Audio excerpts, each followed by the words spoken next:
చిన్న ప్రార్థన చేసుకుందాం అండి.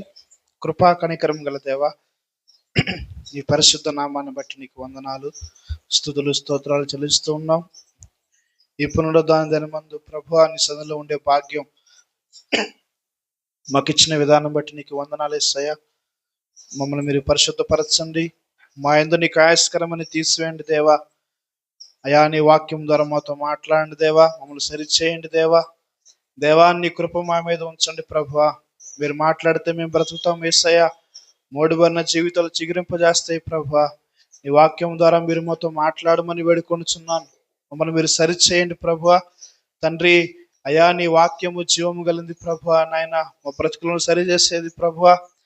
మా అందరికీ ఏ మాటలు కావాలో ఆ వాక్యము ప్రభువా మాతో మీరు మాట్లాడమని, మమ్మల్ని సరిచేయమని, వినదగ చెవులు గ్రహించే మనసు మాకు దయచేయమని తండ్రి, నీ ఆత్మ ద్వారా మమ్మల్ని నడిపించమని నీ కృపగల హస్తాల కింద అప్పగించుకుంటూ యేసుక్రీస్తు నామములో ప్రార్థిస్తున్నాను తండ్రి, ఆమేన్.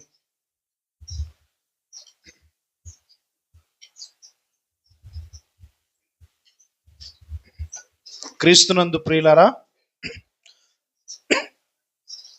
మన ప్రభు అయిన యేసుక్రీస్తు నామములో ఈ పునరుద్ధానపు ఆరాధనకు కూడి వచ్చిన మీ అందరికీ కూడా ప్రత్యేకమైన వందనాలు తెలియజేస్తా ఉన్నా అండి. హల్లెలూయా. మరి పరిశుద్ధ గ్రంథములో నుంచి కొన్ని మాటలు మనం చదువుకుందాం. గలతీయులకు రాసిన పత్రిక మనందరికీ తెలిసిన మాటలే, మరొకసారి నేను రిమైండ్ చేయాలని ఇష్టపడుతూ ఉన్నాను. గలతీయులకు రాసిన పత్రిక 6వ అధ్యాయము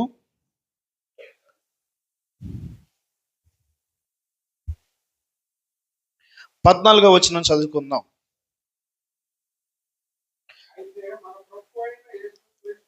అయితే మన ప్రభు అయిన యేసు క్రీస్తు సిలువ యందు తప్ప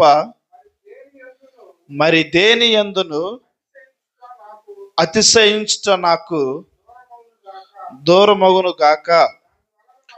దాని వలన నాకు లోకమునకు నేనును సిలువ వేయబడి ఉన్నాము. చాలండి. ఈ వాక్యాన్ని మనం చాలా సార్లు చదివి ఉంటాం, విని ఉంటాం. మరలా ప్రభు యొక్క ప్రేరేపణ బట్టి ఈ మాటలు పంచుకోవాలని ఇష్టపడుతూ ఉన్నాను. అపోస్తలుడైన పౌలు గలతీ సంఘానికి రాస్తూ మాట్లాడుతూ ఉన్నాడు. మన ప్రభు అయిన యేసుక్రీస్తు సిలువ యందు తప్ప మరి దేని యందును అతిశయించుట నాకు దూరమగును గాక. అపోస్తలుడైన పౌలు తన జీవితంలో ఒక స్టేట్మెంట్ చెబుతూ ఉన్నాడు. ప్రభు అయిన యేసుక్రీస్తు సిలువ యందు తప్ప మరి ఏ అతిశయము నాకు దూరమగును గాక. అపోస్తలుడైన పౌలు అయితే తన యొక్క అతిశయం పౌలు గారి దగ్గరికి వెళ్ళి, పౌలు గారి మీ యొక్క అతిశయం ఏంటంటే, నా అతిశయం ప్రభు అయిన యేసుక్రీస్తు యొక్క సిలువ, యేసు ప్రభు యొక్క సిలువే నా అతిశయం, యేసు ప్రభు యొక్క సిలువే నా ఆనందం అని మాట్లాడుతూ ఉన్నాడు. వాట్ అబౌట్ అవర్స్ అంటే మన యొక్క పరిస్థితి ఏంటి? మన జీవితంలో దేనిని బట్టి మనం అతిశయపడుతున్నాం? దేనిని బట్టి మనం ఆనందిస్తూ ఉన్నాం? చాలా మంది మన జీవితంలో డబ్బుంటే ఆ డబ్బును బట్టి మనం చాలా అతిశయపడతాం. మన పొరుగు వారితో కంపేర్ చేస్తూ ఉంటాం. నీకంటే నాకు ఎక్కువ ధనం ఉంది, నీకంటే నేను ఎక్కువగా సుఖముగా జీవిస్తూ ఉన్నాను, నీకంటే నేనే చాలా గ్రేట్. కలిగి ఉన్న ధనాన్ని బట్టి చాలా మంది అతిశయపడుతూ ఉంటారు.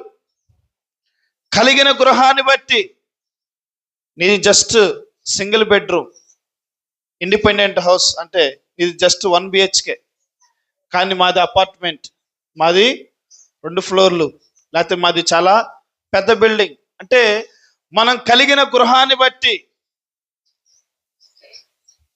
చాలా మనం అతిశయపడుతూ ఉంటాం. చాలా మంది గృహాన్ని చాలా ప్రేమిస్తారు. ఇంటిని ప్రేమించేవారు చాలా మంది ఉన్నారు. ఇంకా ఇల్లులు బట్టే అతిశయపడుతూ ఉంటారు.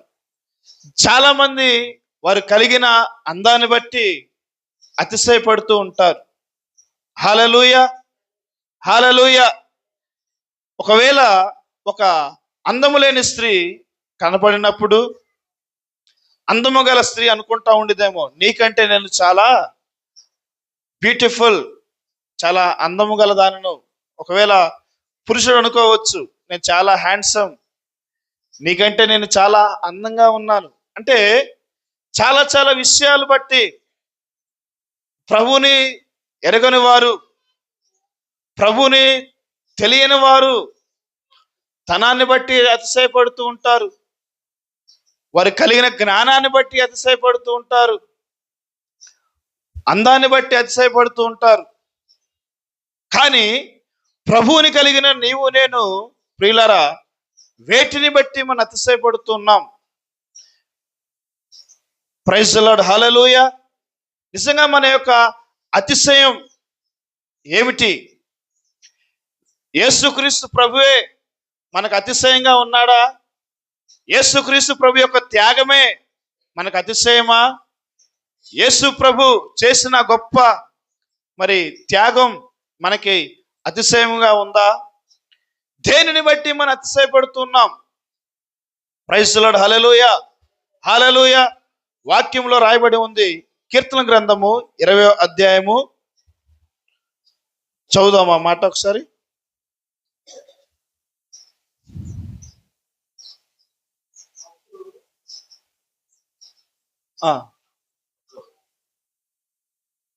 అదే పాస్టర్ గారు. ఇక్కడ కొందరు రథములను బట్టి గుర్రములను బట్టి అతిశయపడుదురు కానీ మనమైతే మన దేవుడైన యెహోవా నామమును బట్టి అతిశయపడుదుము. ఇక్కడ దావీదు రాస్తూ మాట్లాడుతూ ఉన్నాడు. పాతకాలంలో రాజుల కాలంలో రాజు యొక్క బలం ఏంటంటే సైన్యం.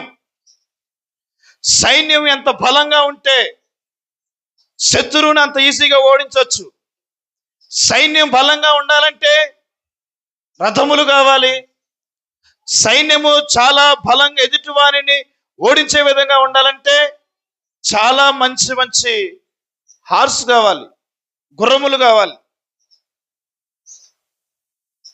చాలా ఆ రాజులు దేని బట్టి అతిశయపడతా ఉంటారంటే, నా దగ్గర ఇన్ని రథములు ఉన్నాయి, నా దగ్గర ఇన్ని గుర్రములు ఉన్నాయి, నేను ఇన్ని జయించగలను. ఇక్కడ అదే మాట్లాడుతున్నాడు దావీదు. కొందరైతే రథములను బట్టి గుర్రములను బట్టి అతిశయపడుదురు, మనమైతే మన దేవుడైన యెహోవా నామమును బట్టి అతిశయపడుదుము. కాబట్టి దావీదు అంటూ ఉన్నాడు, దేనిలో ఉంది నీ అతిశయం? ఇక్కడ అతిశయానికి పర్యాయపదం చెప్పాలంటే గర్వం. ఓకేనా? అంటే దేనిని బట్టి మనం అతిశయపడుతూ ఉన్నాం? కొందరైతే గుర్రములను బట్టి రథములను బట్టి అతిశయపడుచున్నారు. మనమైతే మన దేవుడైన యెహోవా నామాన్ని బట్టి అతిశయపడుదుము. కాబట్టి దేనిని బట్టి మనం అతిశయపడుతున్నాం? మనకున్న టాలెంట్స్ని బట్టి, వీటన్నిటిని బట్టి మనం అతిశయపడుతున్నామా? ప్రియులారా, ఒకప్పుడు నీకు నాకు మంచి గృహం లేదేమో, నువ్వు ఎంతో కన్నీటి ప్రార్థన చేసి దేవుని పాదాలు పట్టుకుని అడిగావు, దేవుడు ఈరోజు నీకు ఒక మంచి గృహం ఇచ్చాడు అనుకోండి. ఇచ్చిన ఈ యొక్క గృహం ఇంకా దేవుని మర్చిపోయి దేవునితో ప్రార్థన చేయకుండా నా దేవుడు నన్ను దీవించాడు అని దేవుడు ఇచ్చిన ఆ గృహం బట్టి నువ్వు ఆ గృహంలో ప్రార్థన చేయకపోతే నీకు ఆ గృహమే సర్వం. అంటే ప్రభు చేసిన ఆ యొక్క కార్యాలన్నీ కూడా మనం మర్చిపోతూ ఉంటాం. ఇంకా మనకి కలిగి ఉన్న ధనమును బట్టి చాలా మంది అనుకుంటూ ఉంటారు, ఒకవేళ నాకు అనారోగ్యం వచ్చినా నో ప్రాబ్లం. ఎందుకంటే సాఫ్ట్వేర్ వాళ్ళందరూ కూడా ధీమా ఏంటంటే ఇన్సూరెన్స్. అమెరికాలో 60%, అంటే 60% కాదు, మ్యాక్సిమం 90% ప్రతి ఒక్కరు కూడా ఇన్సూరెన్స్ ఉండిద్ది. 50-60% అందరికీ రోగాలే.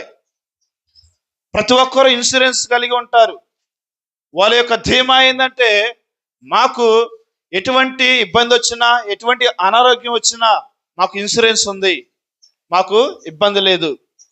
అట్లా కొంతమంది కూడా ధనము కలిగిన వారు అనుకుంటూ ఉండొచ్చేమో, మాకు డబ్బు ఉంది, ఎటువంటి ఇబ్బంది అయినా మేము చూసుకోగలుగుతాం. అట్లా ప్రియులారా, కలిగి ఉన్న ధనాన్ని బట్టి, జ్ఞానాన్ని బట్టి, వీటిని బట్టి మనం అతిశయపడుతూ ఉంటాం. కానీ దావీదు మాట్లాడుతూ ఉన్నాడు, ప్రియులారా, మనమైతే మన దేవుడైన యెహోవా నామమును బట్టి మనం అతిశయపడాలి. హల్లెలూయా.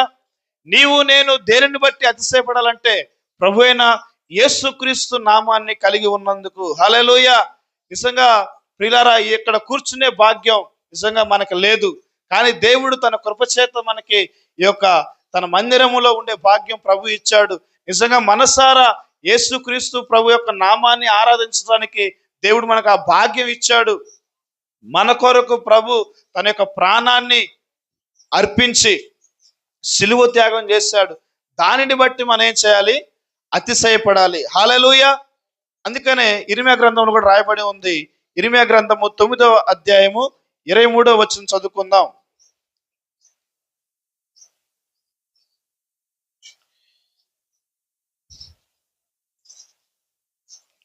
యెహోవా ఎలాగూ సెలవిచ్చుచున్నాడు, జ్ఞాని తన జ్ఞానమును బట్టి, శూరుడు తన శౌర్యమును బట్టి అతిశయింపకూడదు. ఐశ్వర్యవంతుడు తన ఐశ్వర్యమును బట్టి అతిశయింపకూడదు. తర్వాత చదువుదామండి. ఇక్కడ చెప్తూ ఉన్నాడు ప్రభు, సాక్షాత్తు దేవుడే మాట్లాడుతూ ఉన్నాడు. యెహోవా ఎలాగూ సెలవిచ్చుచున్నాడు, జ్ఞాని తన జ్ఞానమును బట్టి. స్టూడెంట్స్కి లేదంటే ఒక మనిషికి టాలెంట్ ఉంటే, జ్ఞానం ఉంటే వాళ్ళు అనుకుంటూ ఉంటారు, ఇంకా నా అంతట జ్ఞానం వాళ్ళు, నా అంతట జ్ఞానం కలిగిన వాళ్ళు ఎవరు లేరు, నేనే జ్ఞానవంతుడను, నేను తీసుకున్న నిర్ణయమే ఫైనల్, ఎందుకంటే నేను జ్ఞానిని. వాక్యం సెలవిస్తా ఉంది, ఒకనికి సరి అయిన మార్గము కలదు, కానీ అది తుదకు మరణానికి దారితీస్తుంది. ఒకవేళ నీవు నేను జ్ఞాని అయి ఉండొచ్చు, ఈ లోకపరంగా జ్ఞానం కలిగి ఉండొచ్చు, కానీ ఆ యొక్క మనం తీసుకున్న నిర్ణయం ఇది దేవుని యొక్క చిత్తానుసారమైన, ఇది దేవునికి ఇష్టకరమైన అని మనం పరిశీలన చేసుకోవాలి. హల్లెలూయా. అందుకనే సామెతల గ్రంథంలో కూడా ఉండిద్ది, మీరు తర్వాత చదవద్దు, కానీ నీ సొంత స్వబుద్ధిని నువ్వు ఆధారం చేసుకోవద్దు. నీ సొంత స్వబుద్ధిని నువ్వు ఆధారం చేసుకోనక. పిల్లల కోసం చదువుతాం ఆ మాట, చదవండి అమ్మా. తీసి చదవండి, నేను చెప్పను, మీరే చదవండి. ఎక్కడుంది ఆ మాట?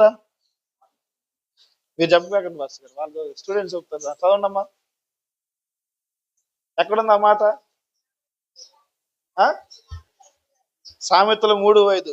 చప్పట్లు కొడదా కృప రుక్క ప్రైజ్లా. ఓకే, చదువమ్మా. నీ స్వబుద్ధిని ఆధారం చేసుకొనక నీ పూర్ణ హృదయముతో యెహోవా యందు నమ్మకం ఉంచుము. నీ ప్రవర్తన అంతటి యందు ఆయన అధికారమును ఒప్పుకొనుము. అప్పుడు ఆయన నీ త్రోవలను సరళము చేయును. నేను జ్ఞానిని కదా అని నీవు అనుకొనవద్దు. యెహోవా యందు భయభక్తులు కలిగి చెడుతనమును విడిచిపెట్టుము. ఇక్కడ సొలొమోను మరి మహాజ్ఞాని, దేవుడు ఆయనకు మంచి జ్ఞానం ఇచ్చాడు. అటువంటి జ్ఞానం కలిగిన వ్యక్తి మాట్లాడుతూ ఉన్నాడు, నీ స్వబుద్ధిని నువ్వు ఆధారం చేసుకోవద్దు, నీ పూర్ణ హృదయముతో దేవుని యందు నీవు నమ్మిక ఉంచుము. నీ ప్రవర్తన అంతటి యందు ఆయన అధికారమునకు ఒప్పుకొనుము. అప్పుడు ఆయన నీ త్రోవలను సరళము చేయును. అంటే మనమంట మన యొక్క తీసుకున్న నిర్ణయం కావచ్చు, అవన్నీ కూడా ఎప్పుడు సరళం అవుతా ఉంటాయంటే మన సబుద్ధిని మన ఆధారం చేసుకోనకుండా దేవుని యొక్క చిత్తానుసారంగా, దేవుని యొక్క వాక్యానుసారంగా ఒక నిర్ణయం తీసుకుంటే అప్పుడు నీ ప్రవర్తన అంతటి యందు ఆయన అధికారమును ఒప్పుకొనుము.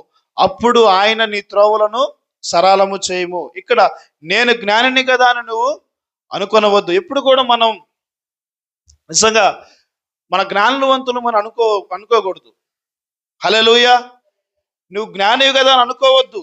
దేవుని యందు భయభక్తులు కలిగి చెడుతనాన్ని విడిచిపెట్టుము. కాబట్టి ఒకవేళ దేవుడు నీకు జ్ఞానం ఇచ్చాడేమో, ప్రభువా మరి దేవుని సన్నిధిలో కనిపెట్టుకొని, ప్రభువా మరి నా జ్ఞానము పనికిరానిది, వాక్యం సెలవిస్తోంది, నేను జ్ఞాని కదా అని నువ్వు అనుకోవద్దు. చాలా మంది కొంచెం జ్ఞానం ఉంటే చాలు, కొంచెం జ్ఞానం ఉంటే చాలు, ఇంకా మాట వినరు, ఎవరు చెప్పినా కానీ వినరు. అయితే ఒక సమయం వస్తుంది, ఏం చేయాలి? ఎంత చెప్పినా ఒకటే చేస్తా, నేను ఏదన్నా ట్రై చేస్తా చెప్పడానికి, వినలేదనుకో వదిలేస్తా. ఎందుకంటే వాళ్ళకి కొన్ని రోజుల తర్వాత తెలుస్తుంది. కొంతమంది పిల్లలకి కొన్ని విషయాలు టీచ్ చేస్తూ ఉంటా, కొన్ని విషయాలు చెబుతూ ఉంటా.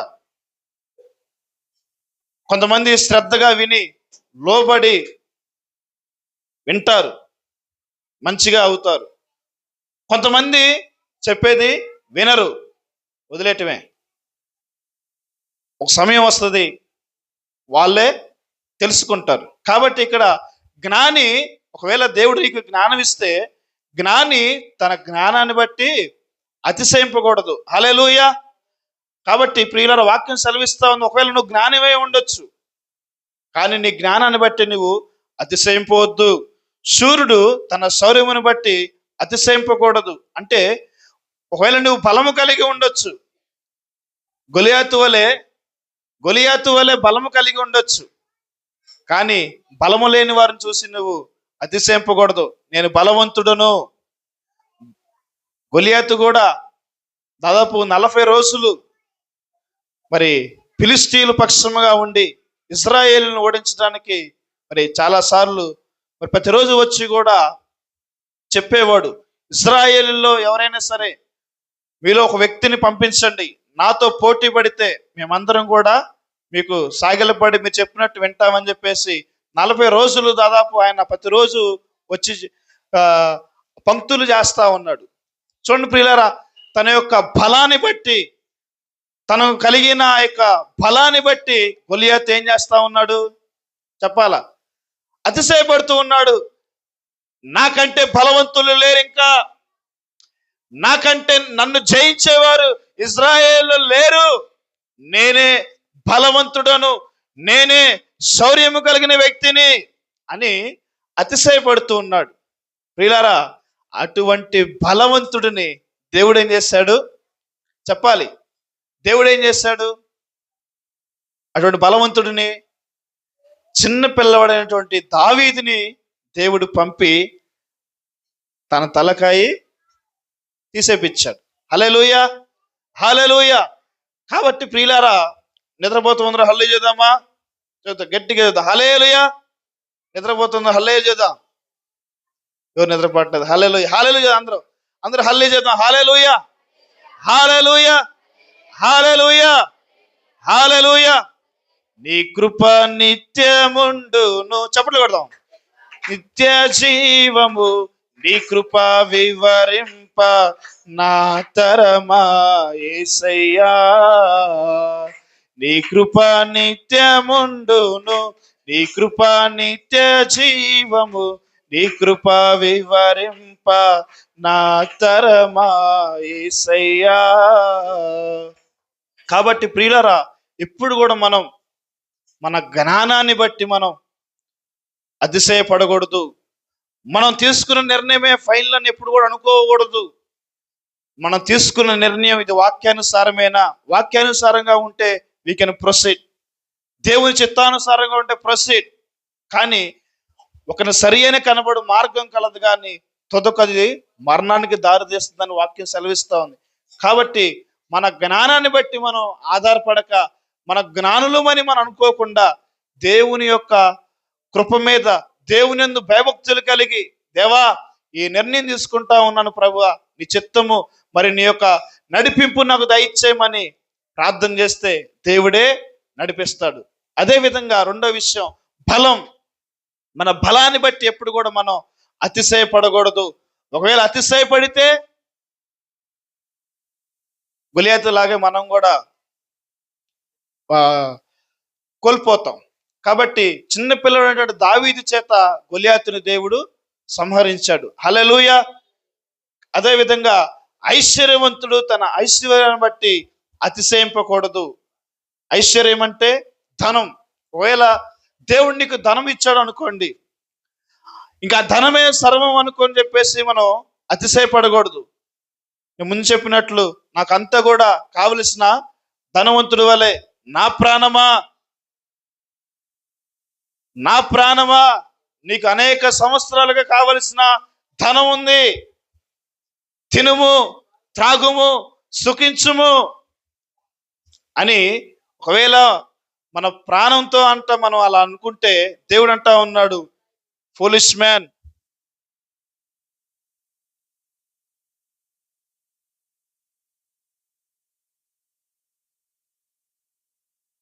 పడుతుంటే దేవుడు మనల్ని వెర్రివాడని చెప్తున్నాడు. ఎందుకంటే ఒకవేళ మనము ధనం సంపాదించవచ్చు, కానీ వాక్యం సెలవిస్తా ఉంది, ఉగ్రత దినమందు ఆస్తి అక్కడికి రాదు.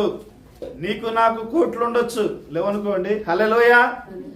ఒకవేళ కోట్లు ఉండొచ్చు, కానీ మన ఉగ్రత దినమందు మనం కలిగిన ఏది కూడా మనకి అక్కడికి రాదు. హల్లెలూయా. నీతి మరణము నుండి తప్పించును. నిజంగా మనము దేవునికి ఇష్టకరంగా మనం జీవిస్తే, ప్రభు యొక్క అడుగుజాడల్లో ప్రభు చెప్పిన విధంగా కనుక మనం జీవిస్తే, ఆ నీతి మనల్ని మరణము నుండి తప్పిస్తుంది. హల్లెలూయా. హల్లెలూయా. కాబట్టి జ్ఞానాన్ని బట్టి, శౌర్యాన్ని బట్టి, ధనమును బట్టి మనం అతిశయింపకూడదు. దేనిని బట్టి అతిశయింపవాలంటే, కింద భూమి మీద కృప చూపుచు నీతి న్యాయములు జరిగించుచున్న యెహోవాను నేనే అని గ్రహించి నన్ను పరిశీలనగా తెలుసుకొనుటను బట్టియే అతిశయింపవలెను. అట్టి వాటిలో నేను ఆనందించువాడనని యెహోవా సెలవిచ్చుచున్నాడు. దేవుడు మాట్లాడుతూ ఉన్నాడు. దేనిలో మనం ఆనందించాలంటే, భూమి మీద కృప చూపుచున్న దేవునికి, నీతి న్యాయములు జరిగించున్న యెహోవాను నేనే అని గ్రహించి దేవునిని మనం పరిశీలనగా తెలుసుకొనుటను బట్టియే. అంటే నిజంగా ఈ భూమి మీద నా ప్రభువు కృప చూపుతూ ఉన్నాడు. నా పాపములు బట్టి, అపరాధములు బట్టి, నా దోషములు బట్టి నేను మరి ఎప్పుడో చనిపోవలసిన వాడను. వాక్యం సెలవిస్తూ ఉంది, నీతిమంతులు ఎవరూ లేరు, అందరూ కూడా పాపులే. దేవుడు అనుగ్రహించు మహిమను మనం అందరం కూడా కోల్పోయాం.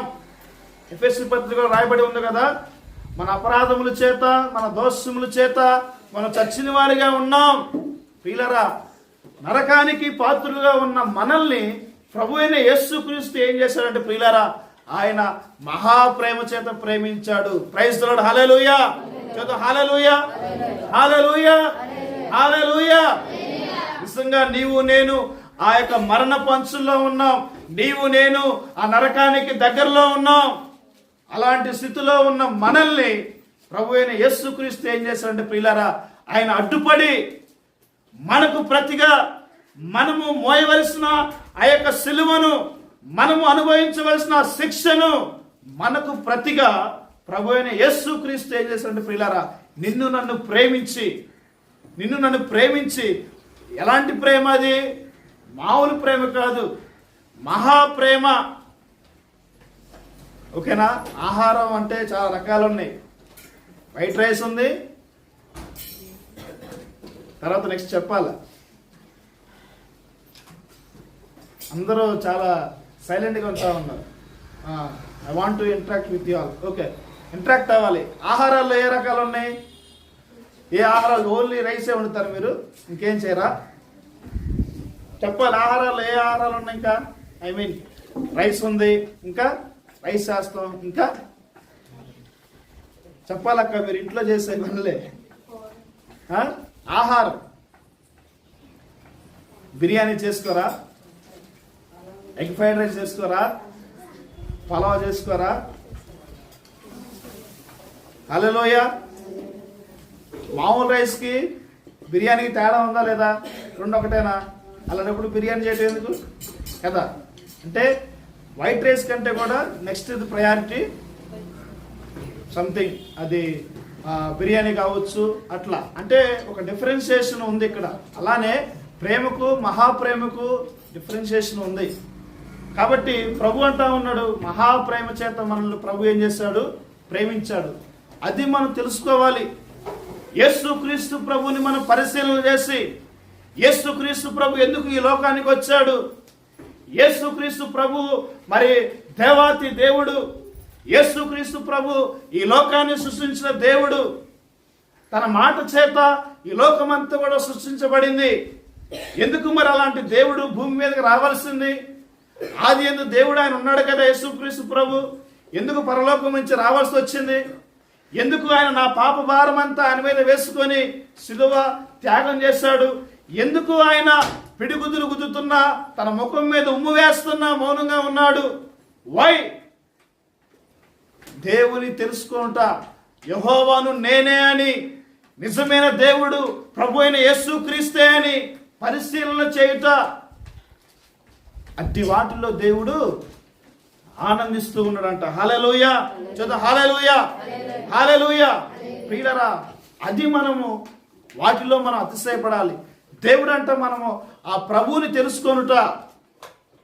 సౌలు కూడా ఒక మాట అంటా ఉన్నాడు. దమస్కు ప్రాంతంలో దేవుని దర్శించినప్పుడు, దేవుడు సౌలుని దర్శించినప్పుడు సౌలు ఒక మాట అంటా ఉన్నాడు, ప్రభువా నీవు ఎవరివి? నీవు ఎవరివి? ఆ యొక్క దర్శనములో దేవుణ్ణి అంటా ఉన్నాడు, దేవా నీవు ఎవరివి? ప్రభు అంటా ఉన్నాడు, నీవు హింసించున్న యేసును నేనే. హల్లెలూయా. చదువు. హల్లెలూయా, హల్లెలూయా. కాబట్టి ప్రియులారా, నిజంగా దేవుణ్ణంతా మనం పరిశీలన చేసి తెలుసుకొనుటలో దేవుడు ఆనందిస్తూ ఉన్నాడని వాక్యం సెలవిస్తూ ఉంది. హల్లెలూయా.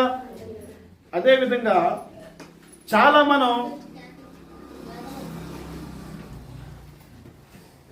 ధనాన్ని బట్టి, జ్ఞానాన్ని బట్టి, బలాన్ని బట్టి అతిశయపడుతూ ఉంటాం. ఇంకా ఒకవేళ ఒక వ్యక్తికి ధనం ఉంటే ఆ వ్యక్తిని మనం చాలా హానర్ చేస్తాం. ఒక వ్యక్తికి చాలా అందం ఉంటే, ఒక వ్యక్తికి మంచి జ్ఞానం ఉంటే, ఒక వ్యక్తికి మంచి బలం ఉంటే అతను మనం హానర్ చేస్తాం, అంటే గౌరవిస్తాం. వారితో మనం ఇదిగో ఇతను నా ఫ్రెండ్, ధనవంతుడి పక్కన మనం ఉండి ఇదిగో ఇతను నా ఫ్రెండ్ అని చెప్పుకుంటాం. అదే ఒక పేద వ్యక్తి దగ్గరికి వెళ్ళి మనం అతనితోటి ఫ్రెండ్ అని చెప్పుకోం కదా. హల్లెలూయా. వాక్యం సెలవిస్తా ఉంది, మనుషుల దృష్టికి ఘనమైనది దేవుని దృష్టికి అదేంటి? మీరే ఫిల్ చేయాలి. రిమైనింగ్ మనుషుల దృష్టికి ఘనమైనది దేవుని దృష్టికి ఏంటది? డాష్ చెప్పాలి. మీరు బైబిల్ చదవాలి. మీకు రాకపోతే, మీకు చదువు లేకపోతే మీ పిల్లల చేత చదివించైనా సరే మీరు దేవుని యొక్క వాక్యం వినాలి. దేవుని వాక్యం వినాలి, దేవుని యొక్క చదవాలనే ఒక ఆశ నీలో ఉంటే దేవుడు ఎలాగైనా మాట్లాడతాడు. హల్లెలూయా. చెప్పాలి. మనుషుల దృష్టికి ఘనమైనది దేవుని దృష్టికి అదేంటి? వెరితనం. Wrong answer. ఇంకా చెప్పండి, పర్లేదేం కాదు.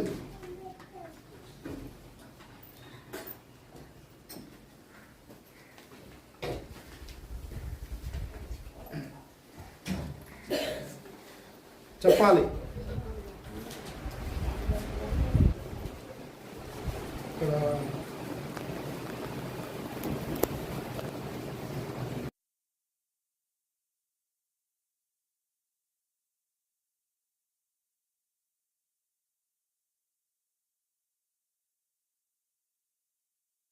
మనుషుల దృష్టికి ఘనమైనది దేవుని దృష్టికి అంటే అత అసహ్యం. దేవుడు అంటా ఉన్నాడు, మనుషులు ధనం మీద వెళ్తూ ఉన్నారు, మనుషులు యొక్క జ్ఞానం మీద వెళ్తా ఉన్నారు, మనుషులు బలాల మీద వెళ్తా ఉన్నారు, మనుషులు అందం వైపు వెళ్తా ఉన్నారు, మనుషులు ధనం ఉంటే ఇదే మాకు చాలు, జ్ఞానవంతుడు, ధనవంతుడు, జ్ఞాని, అందం గలవాడు అనుకుంటా ఉన్నారేమో. దేవుని దృష్టికి అది అసహ్యం. సమూయేలు ప్రవక్త దేవుడు తనతో మాట్లాడి, సమూయేలు, నేను యెష్షయి బిడ్డలలో ఒక వ్యక్తిని నేను చూజ్ చేసుకున్నాను, ఒక వ్యక్తిని నేను ఎన్నుకున్నాను, నువ్వు వెళ్ళి అతను అభిషేకించమని దేవుడు చెప్పినప్పుడు అక్కడ మరి తన కుమారులు యెష్షయి పిల్లలందరూ కూడా ఒకరి తర్వాత ఒకరు వస్తూ ఉన్నారు. మొదటి వ్యక్తిని చూసినప్పుడు ఈ వ్యక్తి మంచి హైట్ గా ఉన్నాడు, మంచి బలం కలిగి ఉన్నాడు, చాలా యుద్ధం ప్రావీణ్యాలు కలిగి ఉన్నాడు, ఇతనేమో అని ప్రవక్త కూడా అనుకుంటా ఉన్నాడు. అట్లా చాలా మంది ఒకరి తర్వాత ఒకరు దేవుడు అంటా ఉన్నాడు. మొదటి వ్యక్తి వచ్చాడు, ప్రభువా ఈ వ్యక్తేనా? నో. రెండో వ్యక్తి వచ్చాడు, ప్రభువా ఈ వ్యక్తేనా? నో. మూడో వ్యక్తిని చూసిండు, ఒకవేళ దేవుడు ఈ వ్యక్తినేమో, ఎందుకంటే ఈ వ్యక్తి మంచి సౌందర్యం కలిగి ఉన్నాడు, ఈ వ్యక్తి మంచి హైట్ కలిగి ఉన్నాడు, మంచి బలం కలిగి ఉన్నాడు, ఈ వ్యక్తినేమో. లేదు సమూయేల్, ఒకరి తర్వాత ఒకరు అట్లా మరి తన సహోదరులు అందరూ కూడా అయిపోయారు. తర్వాత సమూయేల్ అంటా ఉన్నాడు, యెష్షయి నీ పిల్లలు ఎంతమంది అయినా దేవుడు నాతో మాట్లాడాడు, నీ బిడ్డల్లో ఒకరిని ఎన్నుకున్నానని చెప్పేసి. మరి వీరెవరో కాదని దేవుడు అంటా ఉన్నాడు, ఇంకెవరైనా నీ బిడ్డలు ఉన్నారా అని చెప్పినప్పుడు యెష్షయి అంటా ఉన్నాడు, ఒక వ్యక్తి ఉన్నాడు, ఆ వ్యక్తి అరణ్యంలో గొర్రెలు కాచుకుంటా ఉన్నాడు. దావీదు వస్తూ ఉన్నాడు ప్రియులారా. దావీదు వస్తూ ఉంటే ఒక మరి ఎంట్రన్స్ దగ్గరలో కిటికీలో నుంచి దావీదుని చూశాడంట. దావీదు ఎలా ఉన్నాడు? చింపిరి జుట్టు కలిగి, ఒక వికారమైన ముఖము కలిగి అలా ఉంటూ ఉన్నాడు. సమూయేలు అనుకుంటున్నాడు, ఈ వ్యక్తి కాదు, ఇదిగో ఇతనే నేను ఏర్పరచుకున్న నా సేవకుడు, ఇతను నువ్వు అభిషేకించు. ప్రియులారా, దేవుడు ఏం చూస్తాడు? హృదయాన్ని చూస్తాడు, పై రూపాన్ని చూడు. హల్లెలూయా, హల్లెలూయా. కాబట్టి హృదయాంతరంగములో మనము పరిశుద్ధత కలిగి జీవించాలి. హృదయాంతరంగం ఎలా ఉంది? దేవునికి ఇష్టానుసారంగానే ఉందా? మేడిపండు చూడు మేలిమై ఉండును, పొట్ట విప్పు చూడు పురుగులుండును. ఎలా ఉంది మన యొక్క హృదయం? పురుగుల చేత నింపబడి ఉందా? కేవలం పైన ఆకారానికి మనం ప్రార్థనకి వెళ్తా ఉన్నాం, పైన ఆకారానికి విశ్వాసి అని ఒక ట్యాగ్ కలిగి ఉన్నామా? లేదంటే హృదయాంతరంగంలో నిజంగా పరిశుద్ధత కలిగి, హృదయ శుద్ధి కలిగి, దేవునికి ఇష్టకరంగా జీవిస్తూ ఉన్నామా? ఎలా ఉన్నాం మనం? మనుషుల దృష్టికి మనం ఎప్పుడు కూడా తప్పు చేశామని ఒప్పుకోవటం మంచిది. హల్లెలూయా. దేవునికి వ్యతిరేకంగా ఉన్నామా? అవును, దేవునికి ఆయాసకరంగా ఉన్నాను. ప్రభు సన్నిధిలో పశ్చాత్తాపడి, ప్రభు సన్నిధిలో ఒప్పుకొని, వాక్యం సెలవిస్తా ఉంది, అతిక్రమములు దాచిపెట్టేవాడు వర్ధిల్లడు. నిజంగా అతిక్రమాన్ని మనం దాచిపెడితే, అతిక్రమాలు ఒప్పుకోకుండా మనం దేవుని సన్నిధిలో మన పాపాలు కన్ఫెస్ అవ్వకుండా వర్ధిల్లలేం. కాబట్టి దేవుని దృష్టికి దేవుడు ఏం చూస్తాడంటే ప్రియులారా, మన హృదయాన్ని చూసే దేవుడు ఆయన. కాబట్టి మనుషుల దృష్టికి ఘనమైనది, దేవుని దృష్టి కంటే అది అసహ్యం. కాబట్టి నేను ముగిస్తూ ఉన్నాను. ఇక్కడ మోషే మరి ఫరో దగ్గర పెరిగాడు. చాలా అవన్నీ కూడా అంటే యుద్ధ సంబంధించిన కావచ్చు, అన్ని సాహసాలు కావచ్చు, అవన్నీ కూడా మోషే ప్రావీణ్యం కలిగిన వ్యక్తి, మంచి జ్ఞానం కలిగిన వ్యక్తి. ఆ వ్యక్తి చెబుతూ ఉన్నాడు, హెబ్రీయులకు రాసిన పత్రిక 11వ అధ్యాయము 23వ వచనం.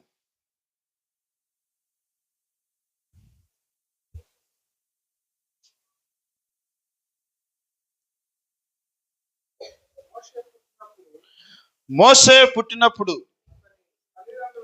అతని తల్లిదండ్రులు ఆ శిశువు సుందరుడే ఉండట చూచి విశ్వాసమును బట్టి రాజాజ్ఞకు భయపడక 3 మాసములు అతన్ని దాచిపెట్టిరి.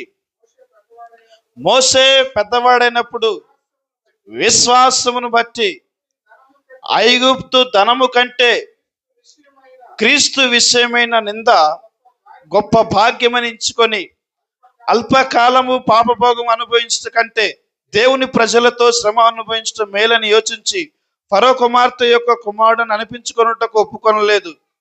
ఏలయనగా అతడు ప్రతిఫలముగా కలగబో బహుమానమందు దృష్టి ఉంచెను. ప్రియులారా, ఇక్కడ మోసే ఐగుప్తులో మరి ఆ ధనమును ఆశించక ఐగుప్తు ధనము కంటే దేవుని యొక్క బిడ్డగా జీవించాలని, అంటే దేవుని ప్రజలతో ఉండాలని, ప్రభు చిత్తానుసారంగా నడవాలని ఒక నిర్ణయం తీసుకున్నాడు. మోసే ఎలాంటి వాడంట? సుందరుడు. మోసే మంచి ప్రావీణ్యత కలిగిన వ్యక్తి.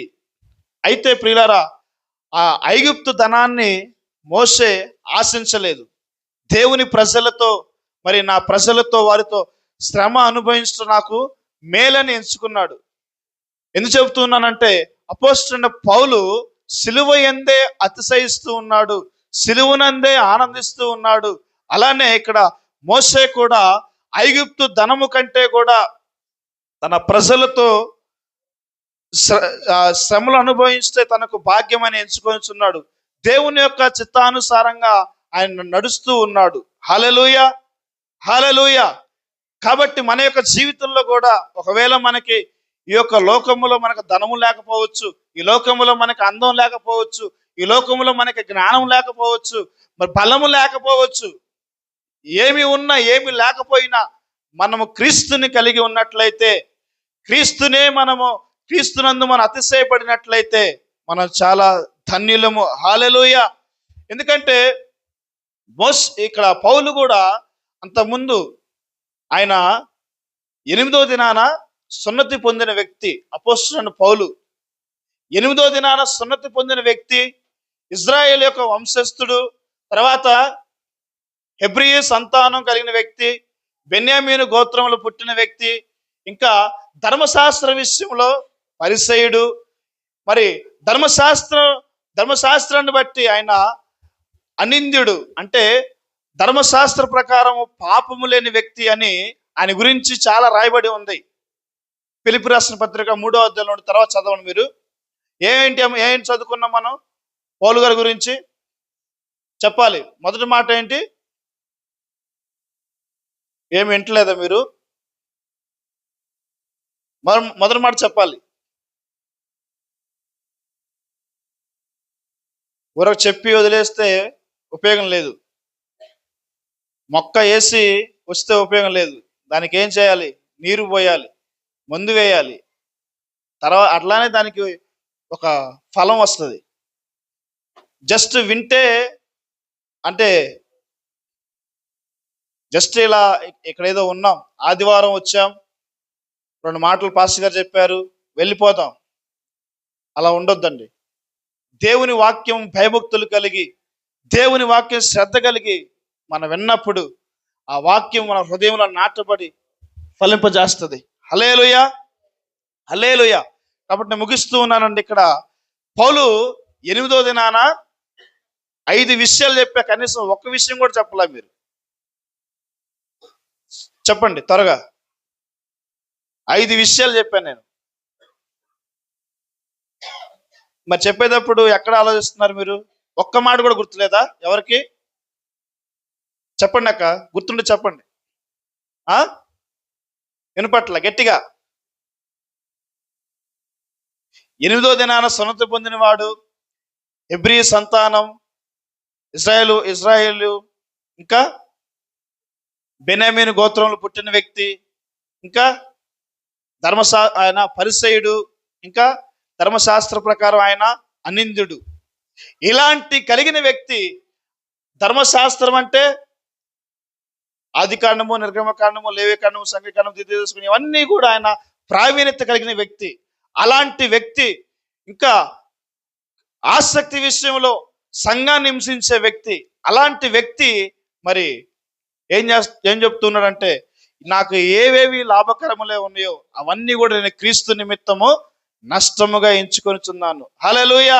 అంటే ఎందుకు నేను నష్టముగా ఎంచుకొనిచున్నానంటే, నేను క్రీస్తుని సంపాదించుకోవడానికి ఇవన్నీ కూడా నేను నష్టముగా ఎంచుకొనిచున్నాను. కాబట్టి యేసు క్రీస్తు సిలువనందే నేను అతిశయపడుతున్నాను.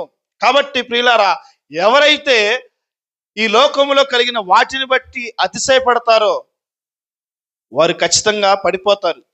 దేవుడు గర్వాంధులను అణచివేస్తాడు. 1 పేతురు పత్రిక 5వ అధ్యాయంలో తర్వాత చదవండి.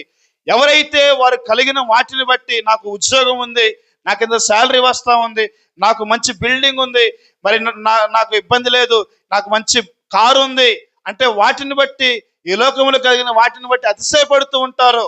వాక్యం సెలవిస్తూ ఉంది, దేవుడు అంట గర్వాంధులను అణిచివేస్తాడు. నీకు ఒకవేళ దేవుడు ఇచ్చాడా, దేవునికి కృతజ్ఞతాస్తులు చెల్లించు, వాటిని బట్టి ప్రభువుని గణపరచు. అంతేగాని అవే మన సర్వం ఉండకూడదు. ప్రభువుని బట్టి మనం అతిశయపడాలి. యేసుక్రీస్తు సిలువనందు మనం అతిశయపడాలి. ఒకవేళ మళ్ళీ గర్వం వస్తుందంటే అది సాతానుడి యొక్క మనస్సు. గర్వపడుతున్నామంటే అది సాతానుడి యొక్క మనస్సు. ఎప్పుడైతే సాతానుడు గర్వపడ్డాడో ఏం జరిగిందండి? ఆకాశం నుంచి కిందకి తోయబడ్డాడు. ఆకాశం నుంచి కిందకు పడిపోయాడు సాతానుడు. ప్రభు అయిన యేసుక్రీస్తు ఆయన యొక్క మనస్సు ఏంటంటే దీన మనస్సు. ప్రభు వాక్యం సెలవిస్తా ఉంది, తనను తాను తగ్గించుకునేవాడు హెచ్చించబడతాడు, తనను తాను హెచ్చించుకునేవాడు తగ్గించబడతాడు. ఒక చిన్న 2 మాటలు చెప్పి నేను ముగిస్తాను. ఒక సముద్రంలో ఒక వాగు కావచ్చు, ఒక ఫిష్ ఉందంట. ఆ ఫిష్ చిన్న ఫిష్ ఉంది. తన తండ్రి కూడా ఉన్నాడు. ఆ ఫిష్ అంటా ఉందంట, డాడీ డాడీ నేను బయటకు వస్తా డాడీ, నేను బయటకు వస్తా డాడీ అని చెప్తూ ఉందంట ఫిష్. నాయన నువ్వు బయటికి రావద్దు, ఇక్కడే ఉండు నాయన అని చెప్తూ ఉందంట. లేదు డాడీ నేను వస్తాను వస్తాను వస్తాను చెప్తూ ఉందంట. లేదు నాయన నువ్వు ఎక్కడే ఉండు, నువ్వు తాగి ఉంటే నీకు మంచిదని చెప్తూ ఉందంట. ఇంకా చాలా రోజులు అలా వాళ్ళ డాడీ ఆ ఫిష్ని ప్రొటెక్ట్ చేస్తా ఉన్నాడు, దాన్ని కాపాడుతూ ఉన్నాడు డాడీ. డాడీ తెలియకుండా ఒక రోజు ఏం జరిగిందంటే, బయట ఏముందో తెలియాలని చెప్పేసి పైకి వచ్చేసిందంట. దాన్ని ఫిషర్ మ్యాన్ తీసుకున్నాడు. అంటే మనం కూడా గర్వపడితే అంటే అక్కడ మరుగై ఉండుట అది దానికి సెక్యూరిటీ. ఆ సముద్రంలో ఉండుట దాని సెక్యూరిటీ. బయటకు వచ్చిందనుకో ఫిషర్ మ్యాన్ దాన్ని తీసుకొని కర్రీ చేసుకున్నాడు. హల్లెలూయా. మనము కూడా ప్రియులారా, దేవుడు ఒకవేళ మనల్ని లోబడమన్నాడా, లోబడితే మనకు ఆశీర్వాదం. మనం గర్వపడితే అణచివేయబడతాం. కాబట్టి యేసు ప్రభు చెప్పిన మార్గంలో మనం కూడా తనను తాను తగ్గించుకున్నవాడు హెచ్చింపబడును, తనను తాను హెచ్చించుకున్నవాడు తగ్గించబడును. కాబట్టి మనము దేని యందు మనం అతిశయపడాలంటే యేసుక్రీస్తు యొక్క సిలువనందే మనం అతిశయపడాలి. ప్రభు చిన్న మాటలు దీవించును గాక.